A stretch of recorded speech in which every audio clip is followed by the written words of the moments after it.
Testing 1 2, testing 1 2. All right. We're not really gonna, oh, we are online. Okay. So all right. So my name is Sam Cook, and I am the founder and creator of the Borderlands project. And this is something, I'm a tech company founder from the United States, been living in Kiev, Ukraine for the last 3.5 years. And my fiance is from Ukraine, and obviously my future family in-laws. And I'm just starting this podcast right now to support Ukraine right now in the second day of the Russian invasion of Ukraine, or Russian aggression against Ukraine, whatever this is being called. And I have a little bit of an echo right now. So, okay. So why do I have an echo, David? David, can you mute yourself? That might be the issue. Да, Юра. So, Kate, just grab the links and start sending them out. This is our first. Just in case it is working, I can. Okay. So we are in the first episode here. A little bit of technical difficulties that I'm here with my good friend Yuri. And the purpose of this podcast is really just to tell the story of the fight for the future of Europe, as I like to call it. The Borderlands project to me is the future of Europe and really the Western world that is anchored in the transatlantic relationship with the United States and Europe. And I'm going to share this with my audience. I've got a lot of people who are customers and of mine from different businesses that I've started, and they are all very attached to their Ukrainian team members and the people that they interact with. So this is my way to tell the story to everyone who cares about the people they have grown to know and love in our team from Ukraine. And I want to broadcast this every night here in Europe at 10 p.m. Central European time, which is, we got started a little bit late tonight, but that's when I'm going to aim to broadcast. And I'm going to post this on all of our social media channels, which I'm creating for Borderlands Project, and my own feeds also. And the goal here is to give everyone an opportunity to just hear what's going on. I've spent the last 4 months since November of actually late October when I first saw the story about the Russian troop buildup on the Ukrainian border, because I was living in Ukraine until just a week and a half ago. And I was very concerned about it. And I've been following this story for a long time on Twitter and on all the news sites. And I decided to launch this project, which I've been planning on launching well before this tension with Russia started, on the second day of the invasion, because the first day I was a bit not in the state of mind or mood to do it. It was probably the worst day of my life I've ever experienced. And I was a former cavalry officer in the U.S. Army, so I've seen some bad days. And I'm bringing on here as my first guest, Yuri, who is also from Kiev. And I just want to share with everyone that I know, a good friend of mine, Yuri, how he feels about what's going on, what he's doing about it, what his family's doing about it, and just allow all of you who care and are interested in what happens to Ukraine and really to Europe and the future of, I think, the Western project that we've created, between America and Europe, and just discuss it. So Yuri, welcome. Been a dear friend. You welcomed me to Kiev all those years ago when I was first considering moving from Poland to Ukraine, and really glad I did. I probably wouldn't have been successful moving without you. At that point, my company was not in a great position, and you really advised me and helped me and took me in as a friend. And just wanted to now return the favor and see if I can help you in Ukraine tell your story. So, Yuri, great to have you on the first episode of the Borderlands project. Welcome, and how are you doing? Hi, Sam. Thank you for having me, and I'll try to be frank with you. Sure. Well, what's going on, Yuri? I left. Actually, we had our last lunch together. Um, maybe we can post that below this episode afterwards. We had some pictures together. We had our last lunch together. We like to go on a run every Saturday, not every Saturday, but often whenever we have time in Kiev, and talk about war and peace and love and life. And we had a very interesting conversation. And what is your recollection of that conversation? What have you been doing since then? Now I'm sitting in my house, about 10 kilometers from Kiev, and maybe you can hear the bombs exploding just maybe 20-30 kilometers from my house. And just about an hour we have about 20 explosions of some grad systems. So this is like a cassette rocket system. I don't know how it's in English. It's like the Katyusha rockets, right? But very, very, very big, with a distance from 70 to 120 kilometers distance. Mm-hmm. So those are being shot from Belarus down to Kiev, right? Yes, exactly. Yes, and I just want to feel the context. Mm-hmm. And as it maybe you don't know, but not you, but maybe those who sees us that don't know that war started 2014, and You from mean this 2000. isn't new? Yes, maybe someone. And I started my war story from Maidan, but then I became a regular officer of army, Ukrainian army, and served just about 1 year on Donbass, and saw a lot of good and bad things which happens on war. And now we have another phase of war. It's in our capital, very close, and the big fight of airport was not in Donetsk. Now it's in Hostomel. It's about 25 kilometers from me. When 34 helicopters, Ka-52, it's like top helicopters of states of Russia. It's like equivalent maybe of Apache, yes, in states.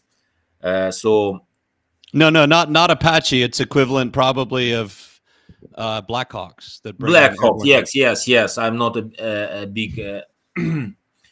So this is Black Hawk's equivalent, yes, and so maybe every 30 1 hour we have a flying jets, and usually with rockets bombing. So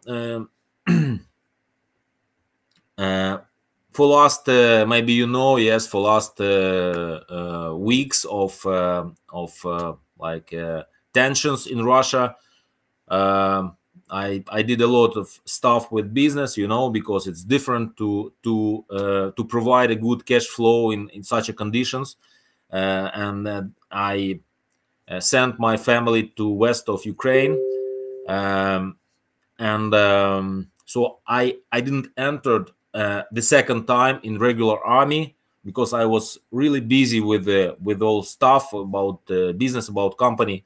But when we can hear the bombs of rocket attack, so at that time it was late to go to Kiev and to go through all these procedures to be in a regular army.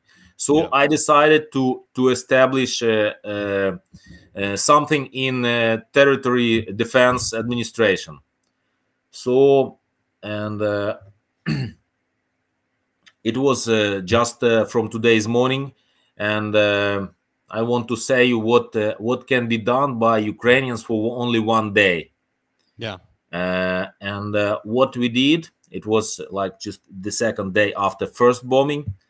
What we did, this is just for one village of administration, because we have 11 villages in civil administration, and in one village of administration from the very morning we gathered, and I saw a lot of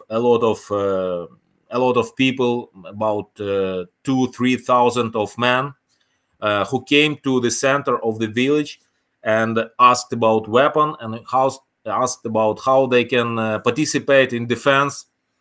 And as an officer with experience, with some experience, I tried to organize, and we have regular officers, soldiers with veterans of Donbass, veterans of Afghanistan, veterans of war in Georgia, and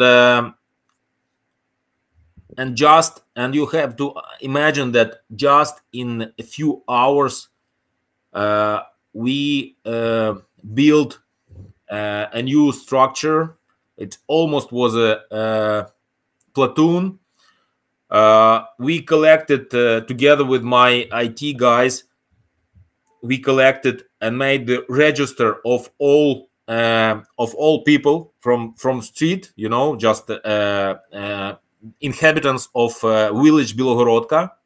Mm-hmm. And we rated them with skills, with experience, with ability to work with weapon, with ranks, with all transport equipment they have, with everything. We built this for maybe for 2 hours. We made the list, ranked with divided them with the units, and next few hours we built from zero, just from zero, the defense block post on the road, with blocks, with construction blocks, with defense like sand bags. Also made excavator, the gaps on the roads. We have huge support from all people, you know. Just the owners of trucks just came in 5 minutes. The owners of tractors, excavators just was standing and asking what we can do, how we can help to participate. I saw a lot of businessmen who just came and said what we can do, computers, what we can, which equipment we can bring, everything. And just in a few hours, I think we built the unit.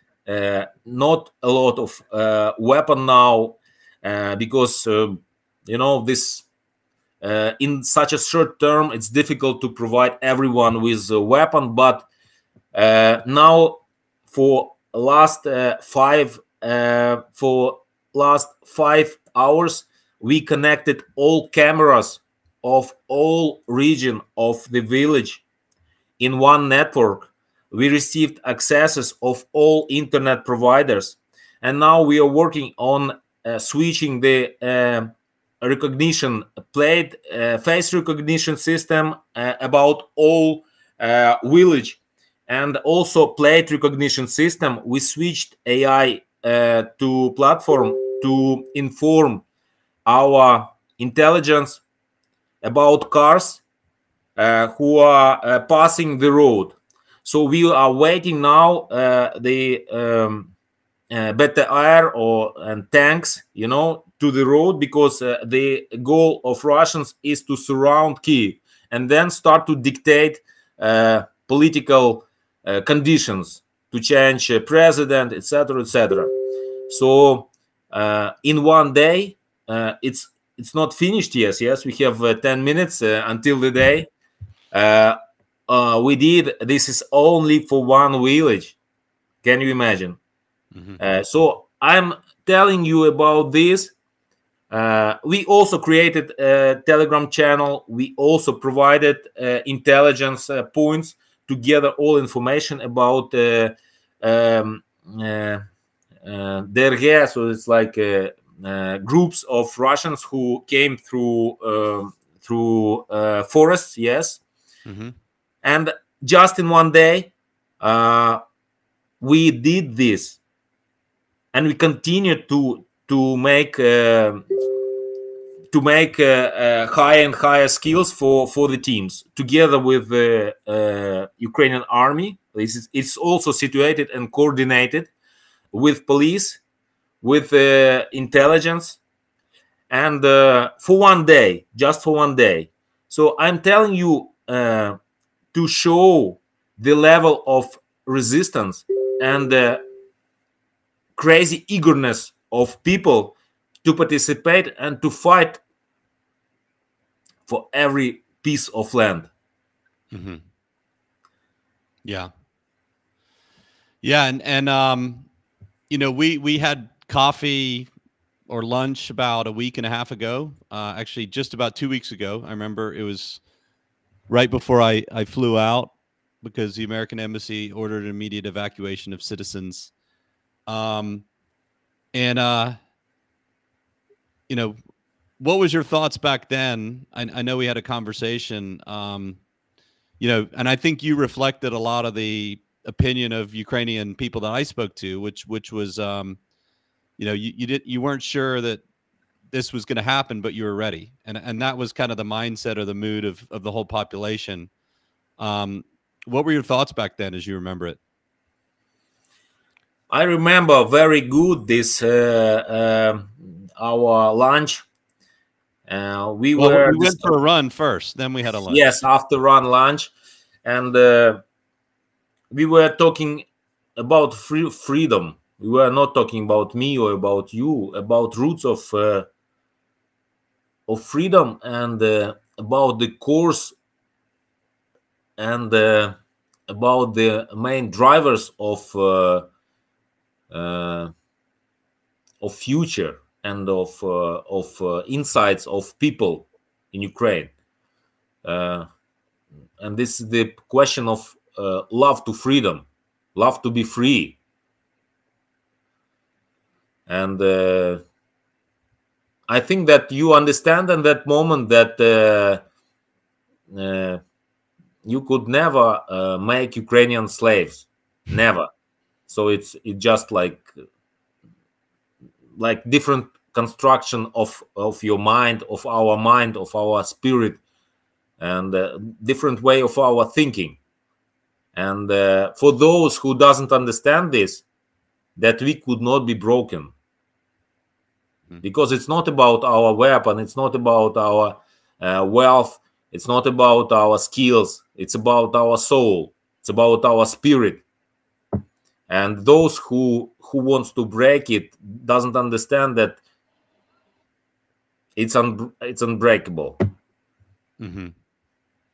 Yeah. No, I remember that conversation well, and you know, we've had a lot of long runs together and time to talk, and I told you I was leaving, and I was leaving the capital that night. Actually, I flew out the next morning, and I got to say I felt bad. You know, as an ex-cavalry officer, you don't like to leave your home, which Kiev is my home now. It's my fiance, and you know, Ukraine's the home of my fiance and her family, and they're from the east, which is the population that Putin thinks that, or he's telling everyone they're liberating, and they don't want to be liberated, even though they speak Russian natively. And yeah, I felt bad, but you know, my obligation right now is to my company and my team and my shareholders and customers who are mainly outside of the country. But it was bittersweet, and I looked at you across the table and said, you know, I'll see you soon. And you know, we were hopeful still that maybe Putin and Russia wouldn't invade, or at least it would be a bluff, but it didn't happen. What were your thoughts after that meeting, and what did you do? Because you told me before the show you did something after that. Maybe you remember that I told you that Sam, this is not your war, Yeah. because you are not Ukrainian. Yeah. And maybe your children, together with your Katya, Ukrainian wife, they can love Ukraine as much as my children do, and they will say that this is my country, and I will fight, and I will make it better, and I can sacrifice maybe my health, wealth, or other stuff, and because we now feel a lot of pain, but we know why we feel it. Yeah. So what'd you do after that meeting? You told me before you made a decision. Yes, I just looked at the situation from another point of view, maybe from abroad, and from cold security point, because when you have wife and children, you have to think about security of your family first, and then about saving your and doing everything to save your country, because your family is the part of your country too. It's like another part of you. If it will not be safe, you could not fight. You could not continue fight. If they will be abroad, you will know that they will come back, and maybe if you could not, your children will fight again, as in history it often happens. Yeah. Well, we hope you're around to see your children grow up and do that, and I know that you'll do your best, but you're also willing to sacrifice for your country, and that's why I've always considered you a brother in arms from a different country. So right, it's not my war, but I feel it because this is my home, and I'm just very grateful. There's people like you, who are standing up to fight for Ukraine, because one of the things I like to, there was a great sign up in Maidan when I came here, when they were still repairing the trade union building, which was built after 2014, the Revolution of Dignity, where Ukrainians got out on the streets, and you were part of that, and they were the first ones to die for Europe, to die for the European Union flag on the streets of Kiev, and that's when the war started. And since then, 14,000 people have been killed in Ukraine. So anyone who's wondering where this war came from, it actually has been going on for 8 years, as you said.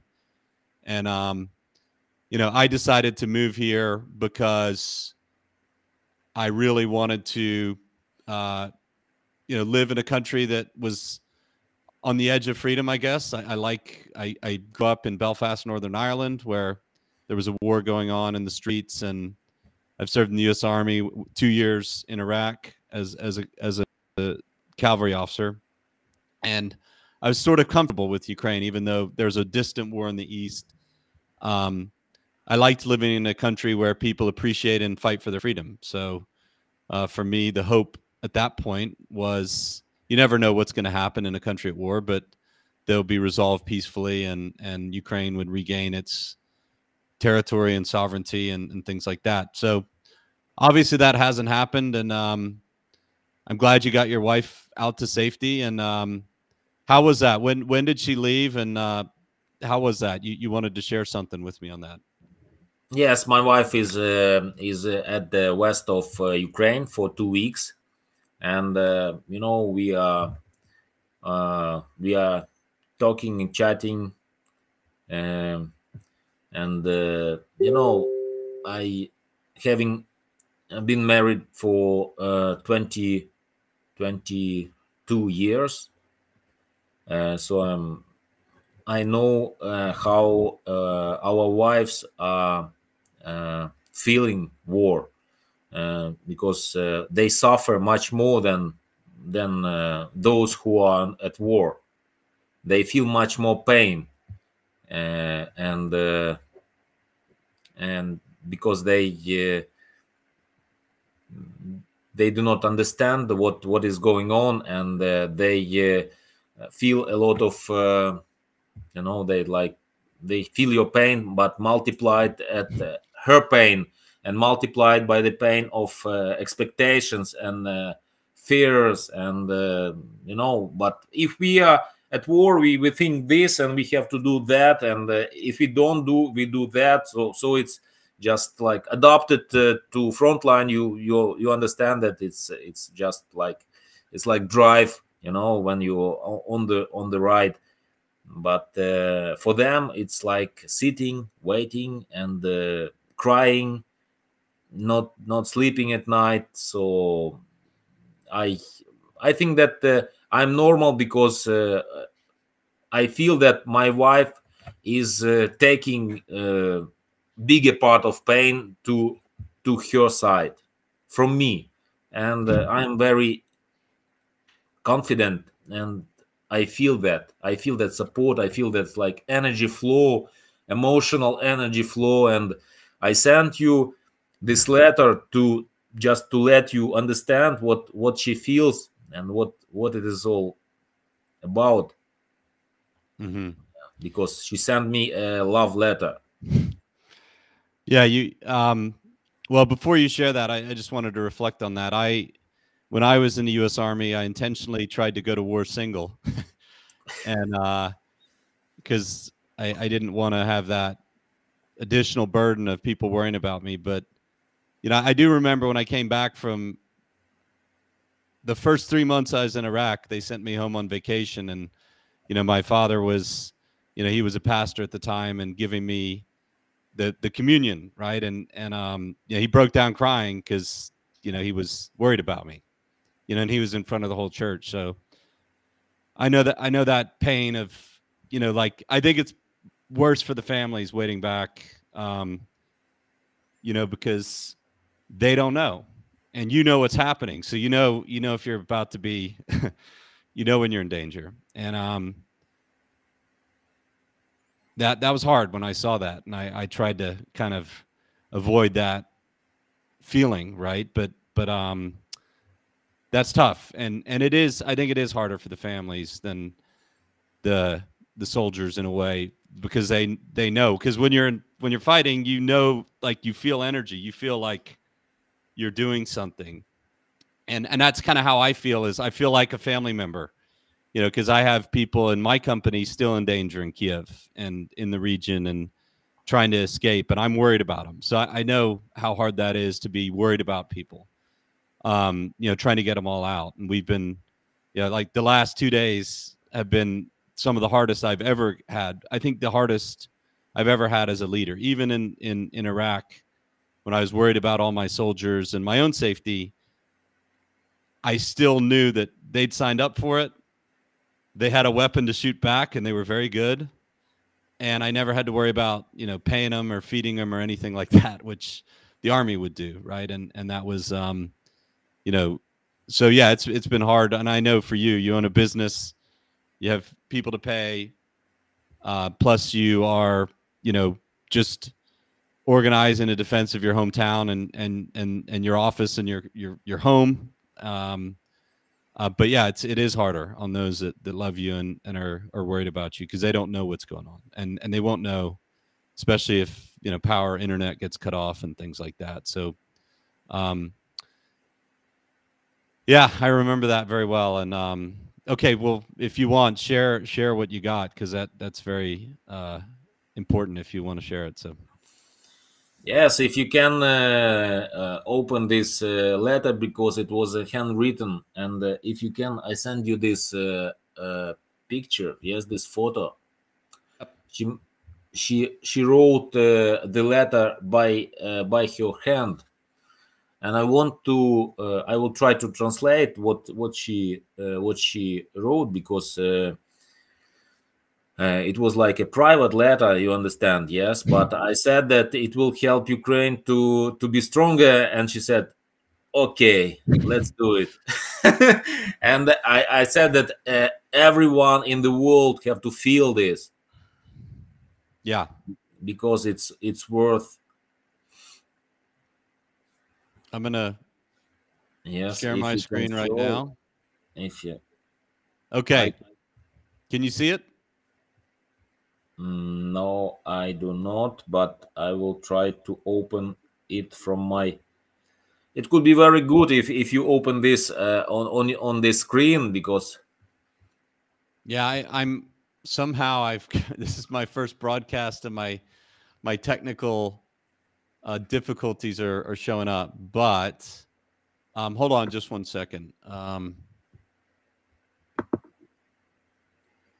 I just want you to feel the paper because it's handwritten. It's special. It's something special. Really, it's like. No, I know. I'm trying to figure out how to do screen share here, which is so everyone please forgive me here, but I'm just trying to figure this out.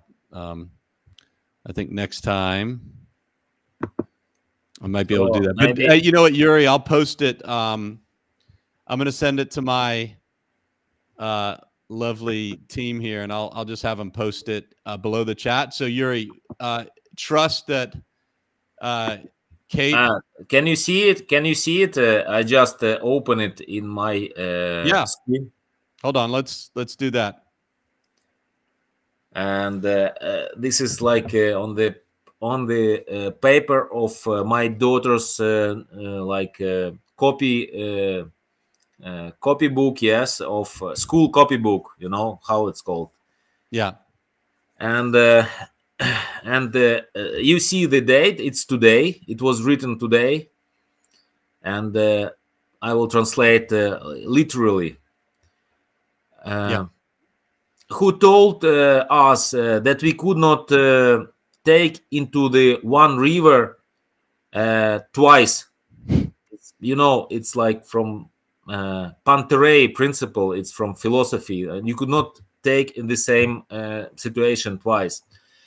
But I guess that I came in because I let you go to the army second time to war. Yeah. Oh my God, how can I go and live through this again? But you sent us to security place 2 weeks ago. Just from went us at night and told that it's just another way of insurance, because probability is very low. But as far as I understand, you knew that Russia will invade 100%. If you would know how we wait for you. I rarely write something, but this time I do this. Never forget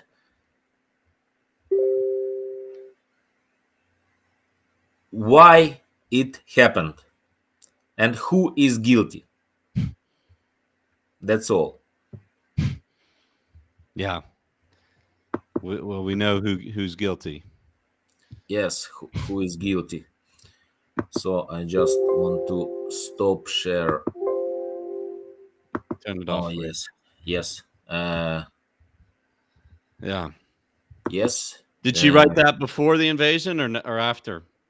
It's just today, maybe in the morning, maybe. Oh, she sent it to you. It sent it just. I just.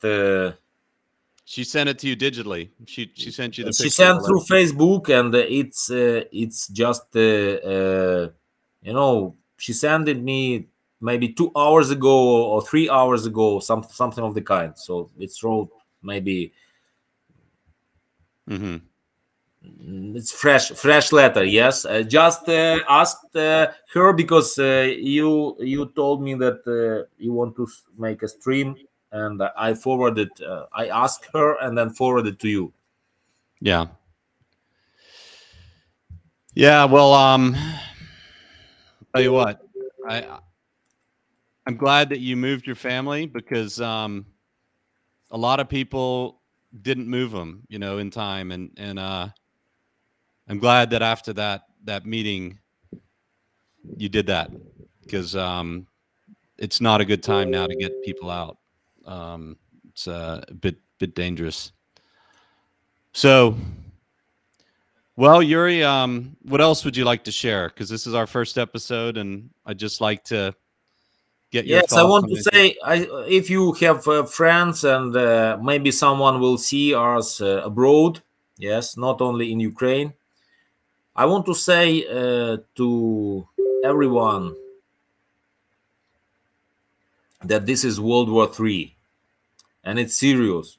When five cities, millionaires, cities with more than million inhabitants, are bombed with flying rockets, and 50 to 100 tanks are going and destructing our civil buildings with our families, with our schools, with our airports, which every airport in these places were bombed for 2 days.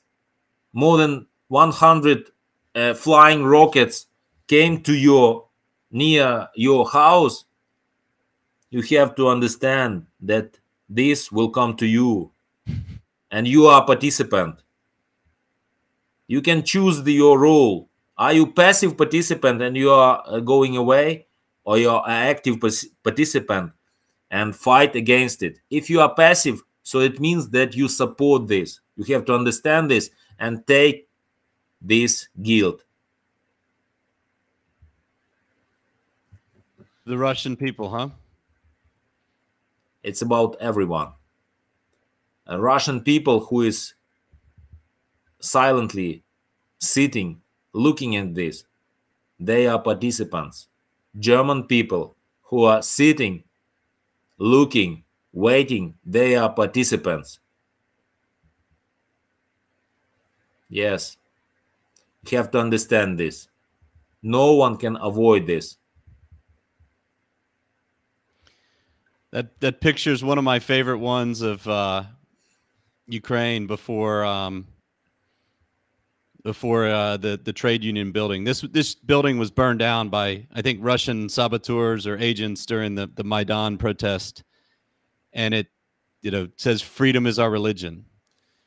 And what's amazing to me, Yuri, is how many Ukrainians have died for freedom, you know, since World War II, and no Europeans have died in the name of the European Union, which you guys are fighting, you know, to be a part of Europe and NATO.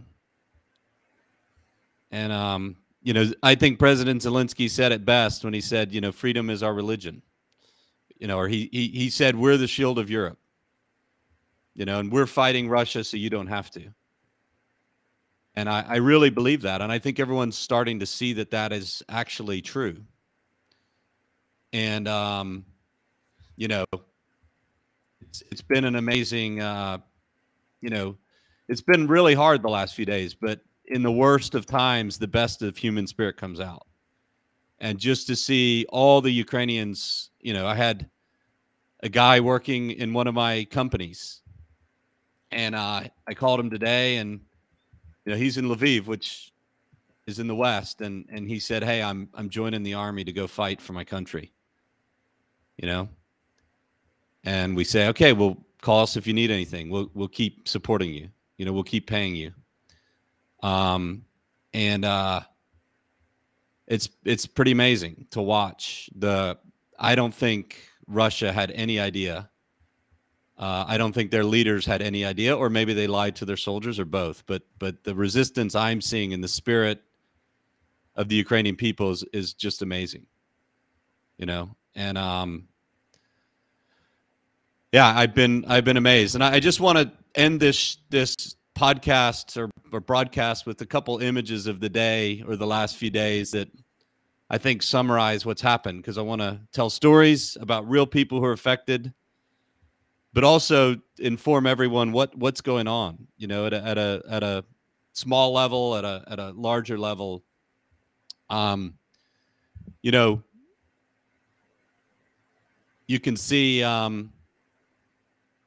what's going on in the country and what is actually going to happen here. And I'm trying to learn how to use my slideshow here. I might have to just try something and delete this. But yeah, so that's really just what I wanted to share. And you know, what have you observed and been following from the last few days on your side? What have you seen? Summarize the movements or the activity across the country for me. You know, we have heavy fights. We have heavy the war in heavy phase now. I think we lost hundreds and hundreds people, but I told you that Ukraine now is the biggest producer of freedom around the world. We are sample. We are working as a sample, as a good sample for the whole world and for whole tyrants.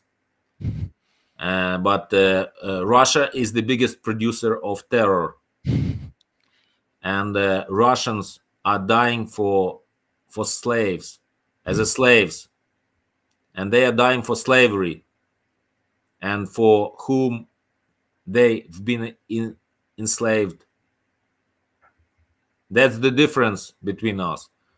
So join us, support us, feel our pain. Well, that's really interesting, Yuri, that I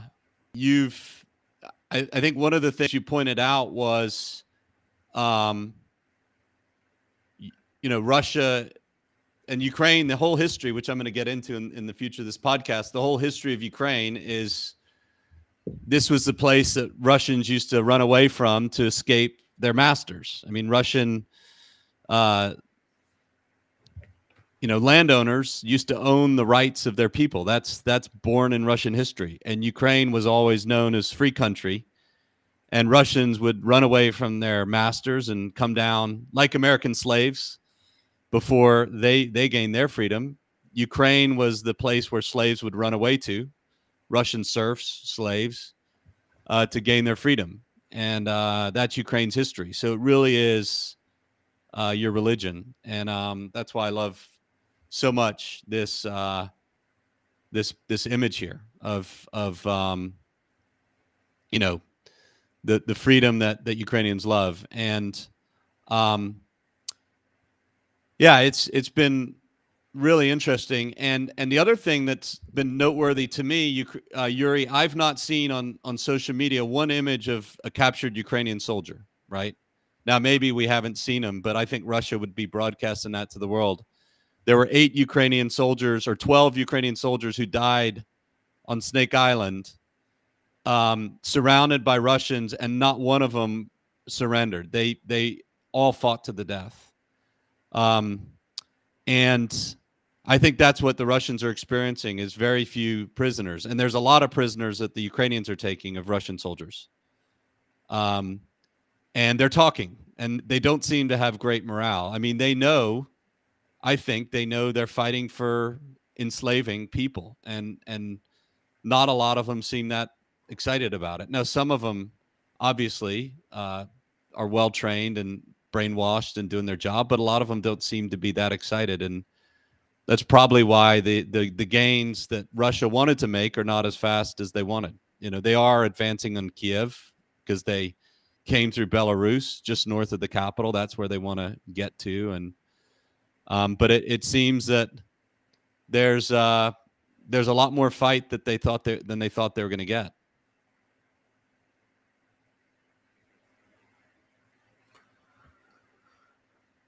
Yes, Yes, we have to take this part of our life, and this is our part of our experience or our path, life path. But we will be much stronger. Our army will be stronger. Personally, millions of Ukrainians will be much stronger. That I don't think they understood when they came in that they weren't fighting just the army, that they would fight the entire population. And what I saw in Kiev and heard in Kiev today was, or I heard about from my friends, was every man in the city's grabbing Kalashnikov rifles and getting Molotov cocktails ready for the troops that are coming in. Is that what you hear? also exactly. Also, I have to say that we are united as never before. So all nation is united. So you could not imagine that everyone who is trying to support, everyone who is asked about everything is brought. Everything for war, everything for win in this war. It's unbelievable. I feel like the same spirit as Maidan, as Revolution of Dignity, as I think it's unbelievable. So I'm very happy that I am Ukrainian. I'm very proud that I'm Ukrainian, and Yeah. I think the rest of the world also have to be proud of Ukrainians who are fighting for freedom. So that's your mayor of Kiev, Vitaly Klitschko, joining the territorial defense. Your former president, who doesn't like the current president, is commanding a battalion of the Territorial Defense Brigade. I don't know if you're from America. Can you imagine if America got attacked and President Trump would form a defense unit? Would that happen in our politics? Would any of our mayors get out there and fight? I don't know. Maybe in California, yes, you have one. Schwarzenegger, the Terminator, I think would definitely do it. But yeah, it's pretty amazing what's going on. I'll tell you that I'm impressed with the way the country's come together, and regular journalists now enlisting in the army. Territorial defense soldiers enlisting. And I think finally, I just like to end with probably one of the most, I think, emotional stories I heard from the day, aside from the soldiers at Snake Island, is this brave soldier here who, he had to go blow up a bridge north of Kiev to prevent the. Yes. What's his name here? It's Shakun Vitali, or is it Vitali Shakun? I can't remember his name, but he volunteered to go blow up a bridge, and he couldn't get off in time, and he still blew it up and took his own life for the defense of the country.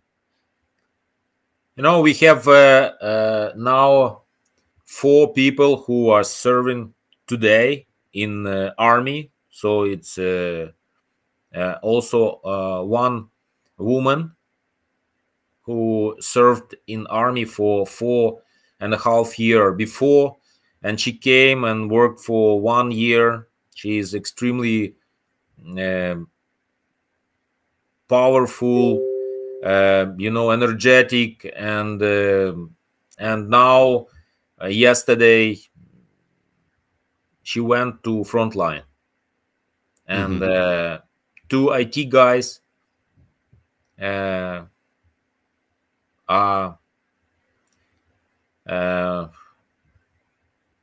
participated in a fight of airport in Hostomel. And this is people who just 3 days ago, they were coding a few meters from me, yes, and now they are deleting Russians. Yeah. Are they in the territorial defense or the army, or just No, going out there? they are in army. Okay. They are in army, yes, and a few another are expected to go to army. So it's a part of a company, yes, and I feel this. Maybe I also show this maybe as a sample, but we have to feel this. We have to experience this. Mm-hmm. I hope clients will understand us. How are your clients doing? Are they all in Ukraine or outside of Ukraine, or both? Both, but most of them are in Ukraine. So now, we have our banking system working because it's really exposing a lot of Russian attacks, cyber attacks. But we have a strong IT guys in Ukraine, a lot. The sector is booming, yes, and I think in a few years we became the most IT digitalized nation in the world. A lot of weapon is digitalized, robotized. We have our drones, even Bayraktar. Uh, The Turkish Partially, drones, right? yes, are developed Turkish, but it was in most parts Ukrainian, and developed software developed by engineers, construction. A lot of stuff were made by Ukrainians. Engines of Bayraktar are Ukrainian, Yeah. from Ukrainian producer. So we have a lot of stuff to do, and I intentionally open my name and my face to show all the world and Russians, don't fuck with us. You will be fucked and you will be dead. And I've seen it and I believe it. And we knew this day was coming one day. We've talked about it many times, and yeah, you're right. It's not my war, not my. I don't speak Ukrainian and Russian, but there are a lot of Americans actually who are over here fighting as part of the Foreign Legion, and out there fighting at the airport too. And I'll just say that I think that there's going to be a lot more of that. I know there's a lot of American veterans who love freedom and hate the society they've gone back to, where people are not unified, and would probably love to come over here. And actually, if you want help with that, let me know. I know Ukraine is accepting all volunteers from all over Europe, all over the world. And this is the fight for the future of the West. And Russia is determined. I don't care what political party you're part of in America, because this has been very divisive. I think it's all time for Americans on all sides to recognize that this is not just a foreign fight. This is our fight as Western civilization. President Putin has never accepted, American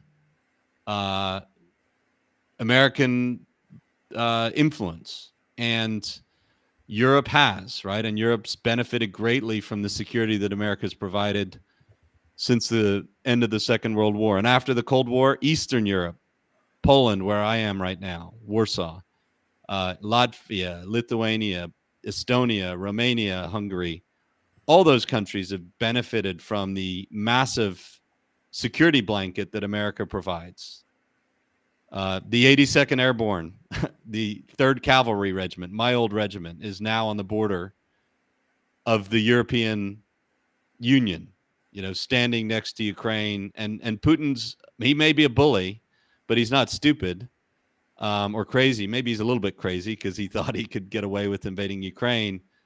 I think he just underestimated Ukraine, but he's not going to do more, because he knows the American army that I used to serve in would just trash his soldiers, right? And what's tragic to me is that some Americans are saying, well, why are we worried about this when we have a problem on our southern border? It doesn't matter. This is not a political issue. I don't care who the president of the United States is at this point. This is about the future of the world order America has created and has benefited greatly from economically, security, relationships. And what I'm proud of is how the West, led by America, has stuck together, but I don't think they've done nearly as much as they could have. So I'm proud, but also very ashamed of the fact that we told Ukraine in 2008, you can join NATO, but then said, we're not going to tell you when. And that provokes Russia to attack Ukraine, right? The European Union, hey, we're going to get you into Europe, but we're not going to tell you when. But you're the only country that's shed blood for the idea of the European Union.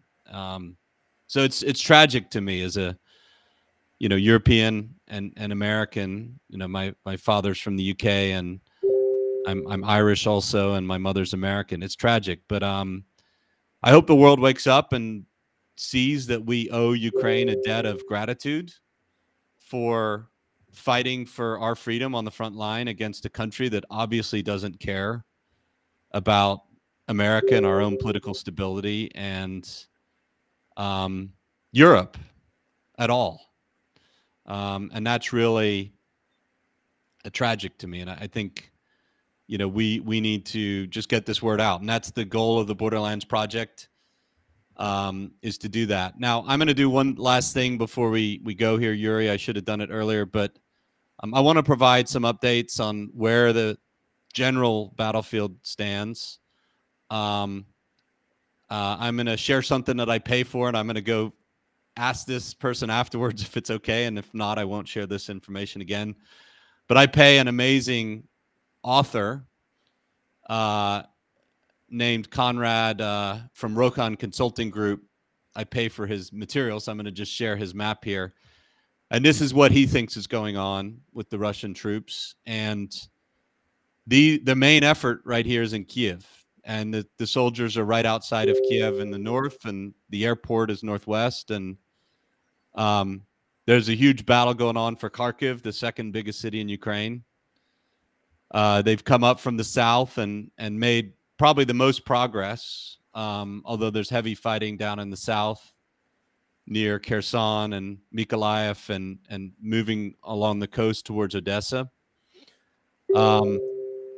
And then there's a lot of fighting in the east, where the war has been for 7 years now. 8 years, sorry.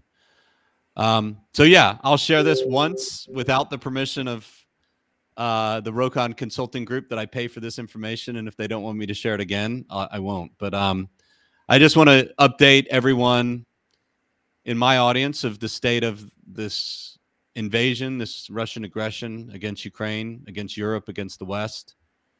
And, just give people as much information. I know my audience is desperate for more information, more stories about the human cost, but also what is Ukraine's chances in this conflict. And I think the spirit of the Ukrainian army has not been accounted for in all the media predictions. And I think that's definitely what you're trying to communicate. Last thing, Yuri, you didn't vote. I don't think you were. I don't know what you voted for in the last presidential election. And a lot of people doubted that President Zelensky was up to the job of leading Ukraine. Former comedian. What are your thoughts on the president and his leadership, and just how you feel about the country and pulling together? How's that going for you? I don't think that to criticize our president is a good idea for now. Yeah. But I think that he is getting more good stuff from Arnold Schwarzenegger. Yeah. And, he and Putin wanted to close the piano, but it was not It was not so easy, and yes, he thought. He was playing this episode of playing on piano with Bartel, 95, yeah. with, with his Manhood. with his organ, yes. and Putin wanted to close the piano, but it was not easy. Yes. So President Zelensky, if you guys aren't familiar from the West, he was a very famous, one of the most popular public entertainment in Ukraine before he became president. And he had this really funny show called Kvartal 95, and that's the intersection of the town in Kryvyi Rog, where he's from. And actually, that's where my fiance and their family are from. And over Christmas, I went and visited the town, and I got to see this place that's named after President Zelensky and his TV show. And there's this funny episode of him playing the piano with his manhood. I'll just leave it at that. And I guess Putin made a joke.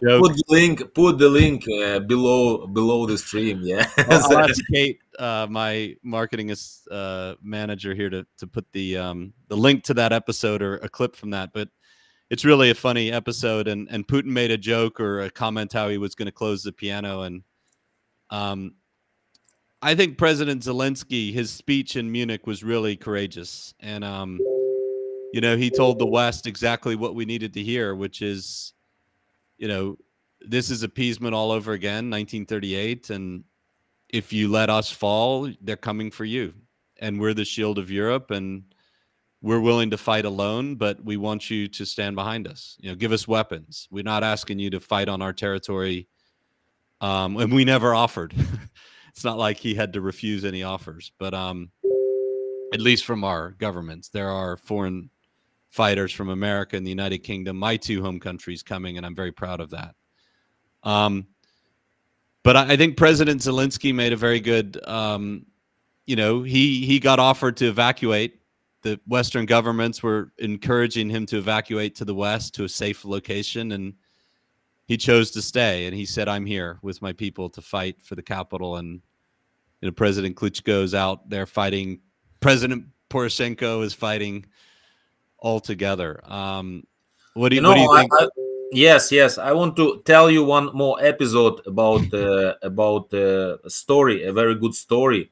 I was just celebrating a week ago with my neighbor, his birthday, and we were sitting at one table, and he invited friends, and we were discussing the situation, invade or not invade in Kiev, yes.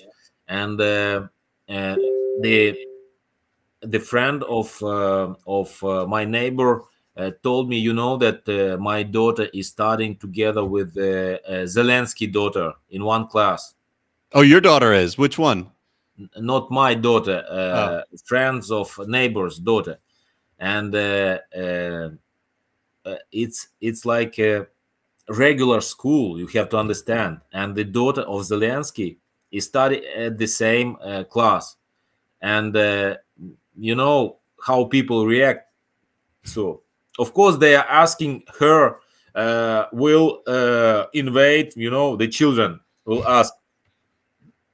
But if this daughter is studying at the same classroom, in regular school, together with the neighbor's daughter, it means a lot. You can blame Zelensky at everything you want, but if you can see this in real life, it means a lot that my wife and children are on west of Ukraine, but her daughter is studying at regular school. It means a lot. Is his daughter, his family's still in the capital with him, right? Exactly. Yeah. So yeah, it speaks a lot, Yeah. Yeah. And you can criticize them all you want. I know a lot of people have what they would have done if they were president, but you know what? You weren't president. And would you actually stand up and fight like he is? And I'm very proud of him. Yes, and what I can add that in Europe, in States, a lot of I heard a lot of bad things about president, about Congress, etc., politicians, but in Europe,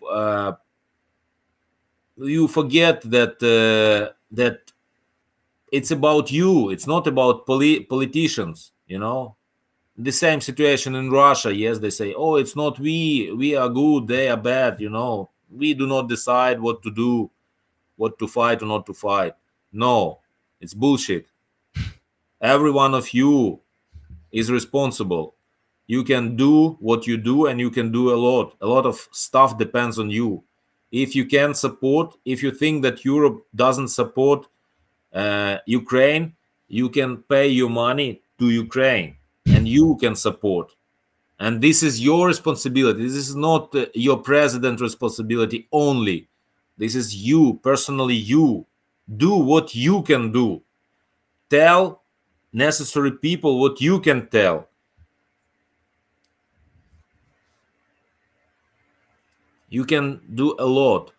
And it depends on us, personally on us. If everyone will say this, politicians will do whatever you want. Believe me. This Zelensky feel that, because whatever he planned to do, he feel that this is a civil society, and civil society is the biggest political power. So you are right.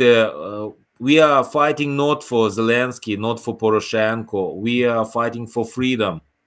And if you want to support, do not support Zelensky, or do not support parliament or party, etc. You support freedom. Supporting Ukraine, you support freedom. Yeah. We are very in difficult situation now. We need a lot of financial support, weapon.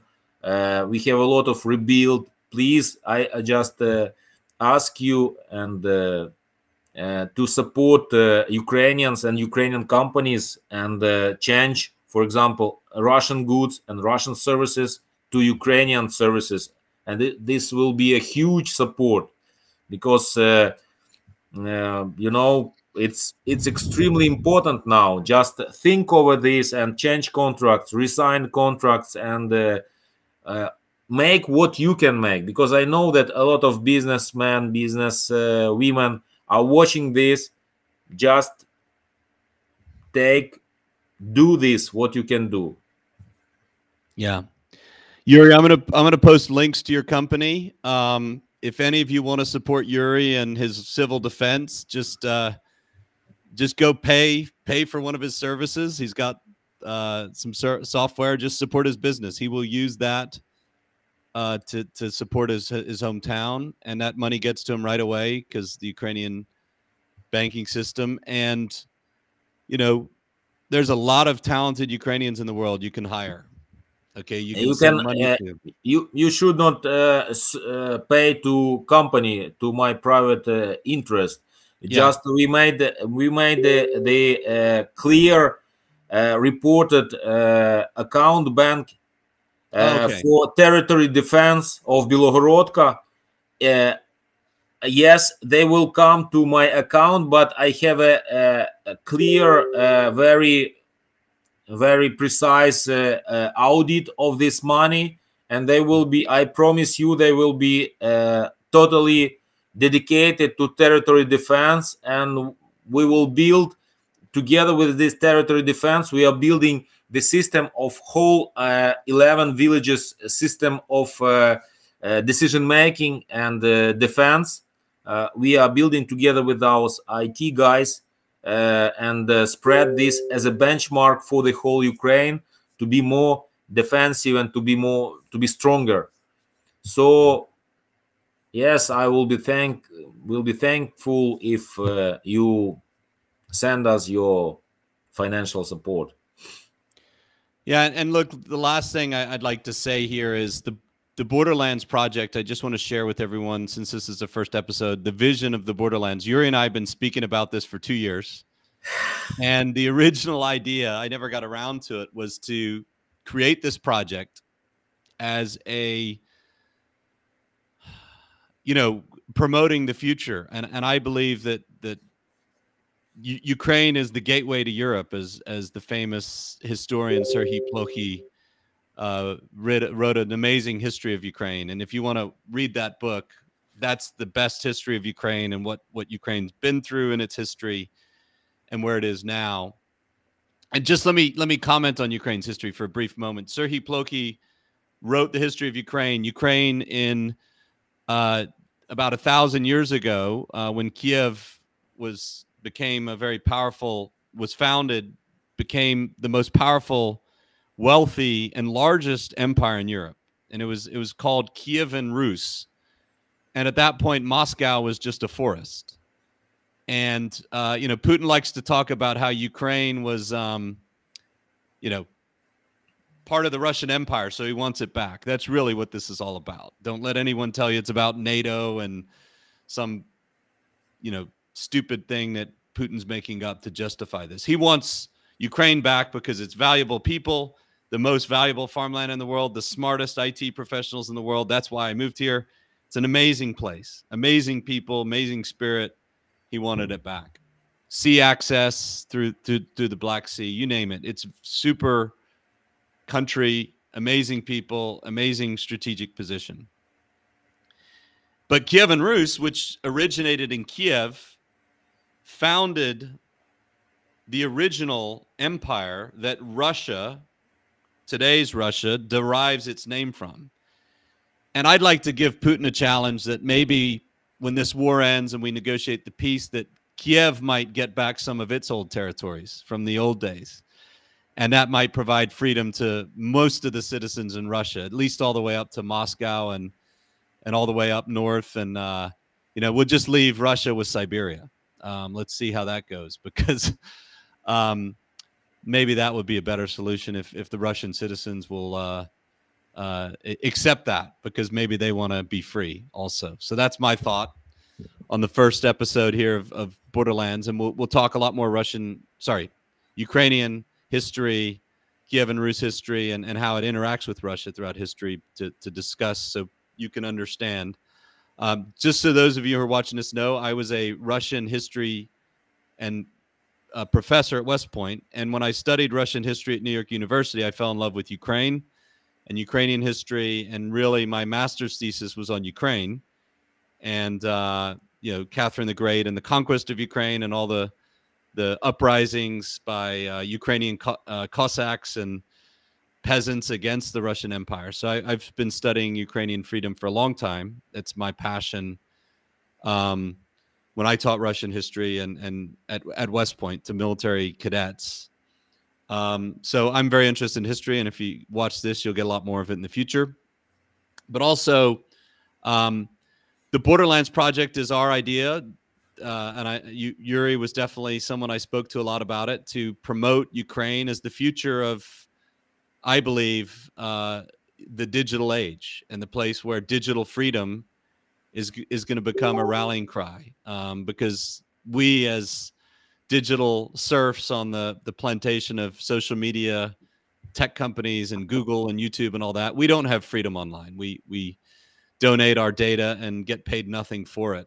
So I see the fight for freedom online, which Yuri and I are part of with our companies, as part of the fight for the future of the digital world, as Ukrainians used to fight against the future of their world, to get freedom and independence from Russia after all these years of being subjugated by them, since 300 plus years ago when they supposedly unified with Russia. But that's a different story for a different episode. So this project is dedicated to the future of Ukraine, to the glory of Ukraine in the future, and building a strong, prosperous country that can be an example for the rest of Europe and the world, I think, in building a better digital future. It has the best developers, the best digital ecosystem, I think, in terms of raw talent. And I do believe the future of the digital age, cybersecurity, who knows more about cyber attacks in Ukraine? blockchain, the most Bitcoin investing country in the world per capita is Ukraine. They know the future and what it's going to take to build it, and they're fighting for their physical future now, and they're going to build the digital future, in my view. So this podcast is about more than just this aggression and invasion, which we hope ends very soon. But if it doesn't, we'll tell the story as long as it lasts. And it's about the future of this great country, and there's these people that we all want to get to know now that we see, them on the news and their story. So that's what this is about. And we've set up the Borderlands project to be a very regular podcast. Right now, I'm just going to do it every day because of the conflict, and we'll see how long we can maintain that. And we'll broadcast it, and we'll put it on our website. And you'll notice when you go to our website that if you want to support Ukrainians who are trying to get to safety financially, if you want to pay to get Ukrainian family members like Yuri's to safety, to get people to safety, if you want to support the effort of helping Ukraine, we're gonna create that as a nonprofit in the very near future. We're going to create that ability to donate. Right now, we just have a GoFundMe page, which is going to turn into a nonprofit where people can donate and support Ukraine. And I'm in the process of forming that. But also, if you need help and you're in Ukraine and watching this, or you have people in Ukraine who need help, we are trying to help people. I've set up a 24-hour, 11-person team as part of the Borderlands project to always be on live chat to help any Ukrainian inside the conflict zone. If you just want to talk, if you need help, if you're trying to get to safety, we can't promise you anything because it's a very dangerous country, but we are trying to at least help you.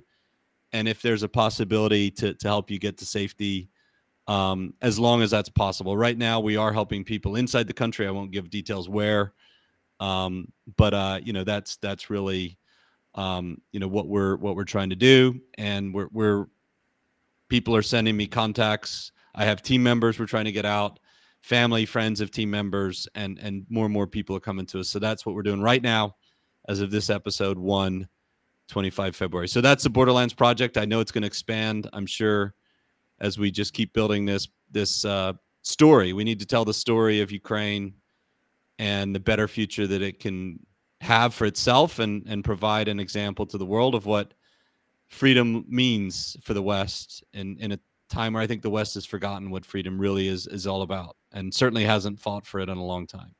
I was in the American Army, and we thought we were fighting for freedom, but we were on faraway battlefields, never fighting for our own homes and cities and country like you are. So very different. And, also, just amazing amount of respect and love for you, Yuri, as a dear friend who's helped me, get set up and feel completely at home in Ukraine. I never forget how at home I felt in Kiev and Ukraine right away with you and your friend Orest and all the people we met in those early days. And this is where I met my fiance, the love of my life, and my future in-laws, which are amazing, that, we're also trying to help get to safety. So it's been great connecting with you, Yuri, going on a trip down memory lane. And you are welcome.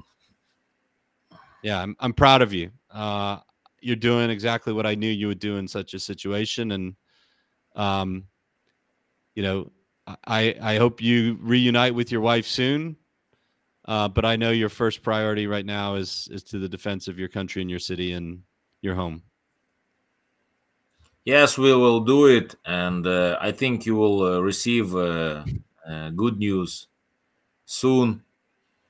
Yes. And tell every one of your friends that we will fight and we will win. Forward to victory. All right. What's that in Ukrainian again? When we walk into that restaurant, it's Taras Shevchenko's famous phrase. Борітеся і поборете. Yes. What does that mean again? So fight and you will win. When Fight you and you will will win. fight and you will win. So it's one word, but fight and you will fight winning. And that's a very special restaurant to me because I came here That's the first restaurant I went out to in Kiev when I came here in 2018 to visit. And I remember meeting a bunch of people on my email list who lived in Ukraine. They all came to meet me at that restaurant. That's where they suggested we meet. So I was like, and it's an authentic Ukrainian restaurant that was built after the Revolution of Dignity in 2014. They only serve Ukrainian food, drinks. So there's no Coca-Cola. It's just Ukrainian ingredients, everything. Underground. I hope they're still operating because I know people still need to eat good food in Kiev. It's right under the old gate to the city. And that's where in 2019 in November with Michael Drew, a friend of mine from the United States, I hope he's watching. That's where I met my fiance. She was giving a tour of the restaurant. It was the last day she was working ever at that restaurant. And I happened to meet her because I'd been to the restaurant before. I asked her for a tour because I really wanted to get her number after the tour, and I was lucky enough to get that. And now we're engaged to be married. So great restaurant, great saying, and all the best to you, my friend. Thank you. Good luck. Thanks, Yuri.